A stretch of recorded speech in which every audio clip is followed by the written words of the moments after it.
तो यहाँ पर एक और मजहबी मीडिया की बात कर लेते हैं, और ये हमारे अजीत अंजुमन। ये अंजुमन इंतजामिया नहीं है, ये अंजुमन ही है, तो ज़्यादा सीरियस ना लेना। और ये गलियों में घूम घूम के ऐसी जातिवाद की राजनीति करते हैं जिसकी आप कल्पना नहीं कर सकते। और इनकी सोच ही दिखा रही है कि इनके ट्विटर अकाउंट पे क्या चल रहा है। किसानों का प्यार आ रहा है ना मेरठ के अंदर, ठीक है भाई। किसानों की बात होनी चाहिए, अच्छी बात है, अन्नदाता है और उनकी बात करनी भी चाहिए। पर ये किसानों की बात जो है ये जातिगत राजनीति में ले आते हैं, जिससे इन्हें कहीं ना कहीं एक एडवांटेज मिलता है। वहाँ की जो न्यूज़िंग रिपोर्टिंग है कहीं ना कहीं उन्हें अलग करने के लिए और बताने के लिए।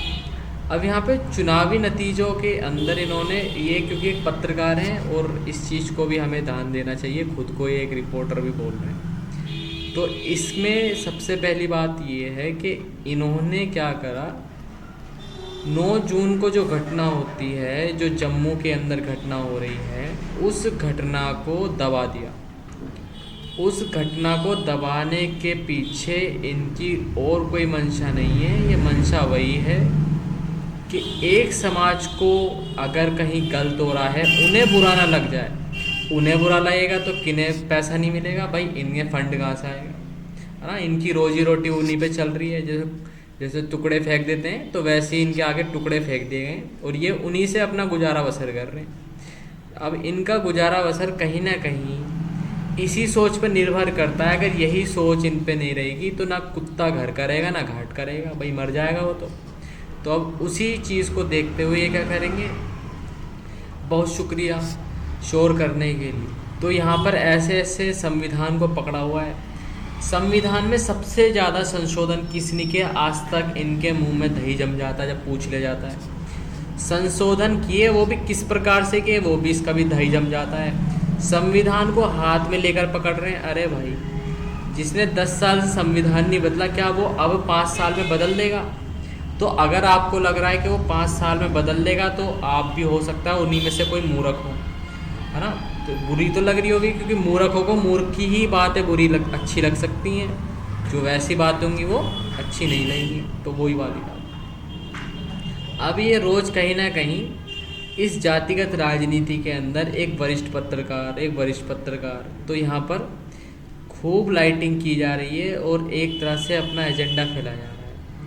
एजेंडा भी जो फैलाया जा रहा है उसके अंदर संजीव जाटव, है ना, तो यानी कि कहीं ना कहीं ये दलित, और ये आ गए दोबारा वही शख्स आ गए, तो ये मैगसेस वाले, ये सारे क्या हैं, ये सब साइलेंट हैं कि भाई जम्मू में जो घटना हुई उसके ऊपर कुछ ना बोलें, क्योंकि इनके आका जो हैं वो कहीं ना कहीं इस चीज़ को प्रमोट करते हैं और उन्हें इस चीज़ को खुशी होती है। जैसे कि हैशटैग जो यूपी जो हैशटैग चला था इंस्टाग्राम पर, उसे भी क्या कर दिया गया, इन लोगों ने ब्लॉक कर दिया गया। तो अब यहाँ पर क्या है कि अब संविधान बदलने का आपका अपना जो आपका सपना कभी पूरा नहीं हो पाएगा सर जी। यानी कि इन्हें पहले से ही पता है ये, क्योंकि ये मोदी के जो है पाँव के नीचे साफ करते रहते हैं धूल, तो इन्हें पहले ही पता चल जाती है कि मोदी जो है संविधान बदलने वाला है, ठीक है। यानी कि जितनी भी मीडिया है उन्हें हटाकर इन लोगों को बिठाया जाए, क्योंकि इन्हें पहले से खबर है, और मोदी को भी हटाकर इन्हें ही बिठा दिया जाए, क्योंकि इन्हें पहले से पता रहता है क्या होने वाला है देश के अंदर, ठीक। यानी कि आतंकवादी हमला भी इनको पता होगा कि भाई ये करने वाला है आतंकवादी हमला, और कहाँ से होने वाला है ये भी पता होगा, पर इनके मुंह में अभी दही जमी हुई है। तो ये किस सोच को दे रहे हैं उस चीज़ को आपको देखना चाहिए। तो सबसे पहले ये जो बात करते हैं कि भाई पहले कार्यकाल में 3 मुस्लिम मंत्री, अच्छी बात है भाई, होने भी चाहिए, ऐसा नहीं है, लोकतंत्र है और हर जगह पर सभी की भागीदारी सुनिश्चित हो, यही लोकतंत्र का एक दायित्व है। पर इन्हों को एक दायित्व जब ये दे रहे हैं तो यहाँ पर नैरेटिव क्या दे रहे हैं, ये नैरेटिव दे रहे हैं भाई मुस्लिम, है ना। MY का जब इन्होंने नैरेटिव दिया कि मुस्लिम और यादव कहाँ जाएंगे सारे, वो सपा के पास जाएंगे, तो भाई जब तुम नैरेटिव ही ऐसा दे रहे हो तो तुम अब किस मुंह से एक जो है मंत्री मांग सकते हो, वो भी मुस्लिम भाई। जब उन्होंने वोट ही नहीं करी इन पार्टी को तो वो कहाँ से देंगे, है ना। अगर कैंडिडेट कोई खड़ा है ठीक है, तो उस कैंडिडेट को इन्हें वोट भी करना चाहिए, जो चाहे वो बीजेपी का हो या कांग्रेस का हो, आम आदमी पार्टी का हो या किसी का भी हो। अब ये वोटिंग नहीं कर रहे हैं। अब भाई यही होगा, जब वोटिंग नहीं होगी तो ना मुख्यमंत्री होंगे ना कुछ होगा, ना उसके अंदर मंत्री शामिल होंगे। तो अब यही है।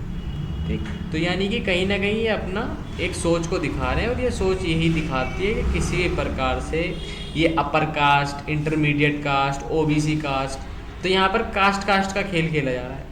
और ये कास्ट कास्ट का जब खेल खेलते हैं तो इसके अंदर जो है सिर्फ हिंदू ही इंक्लूडेड है, ना कि मुस्लिम। ठीक है, तो यानी कि इस बात को भी समझा जाएगा कि यहाँ पर जो है मुस्लिमों को सीधा एक कैटेगरी में ला दिया गया है, जबकि मुस्लिमों में भी बहुत सारी पसमंदा हो गई है ना। तो ये सारी अलग अलग क्या है, रंगरेज हो गए है ना, और भी सारी चीज़ें। तो यानी कि हिंदू को डिवाइड किया जाए और कैसे न कैसे उनका वोट क्या है, हटा दिया जाए। अब इससे क्या होगा, कहीं पे जाट ज़्यादा है तो वो जाट खुश है ना, और अलग एरिया में हो सकता है वहाँ पर कोई अदर कम्युनिटी रह रही हो, अलग जाति के लोग रह रहे हो। तो अब जब वहाँ पर गवर्नमेंट चेंज होगी तो हो सकता है इन्हें फ़ायदा हो, दूसरे लोगों को नुकसान हो। अगली बार जब वहाँ पर जो है, जब दूसरी कम्युनिटी को नुकसान होगा तो वहाँ पर अदर सोच या अदर चीज़ों की क्या है, इफ़ेक्टिव होगा, जिससे कि यहाँ पर एक जाट अकेला रह जाएगा बाद में। उसके बाद में इन पे भी यही कार्य थोपा जाएगा, जाटों के अंदर भी क्या हो जाएगा, नेताओं को बांट दिया जाएगा।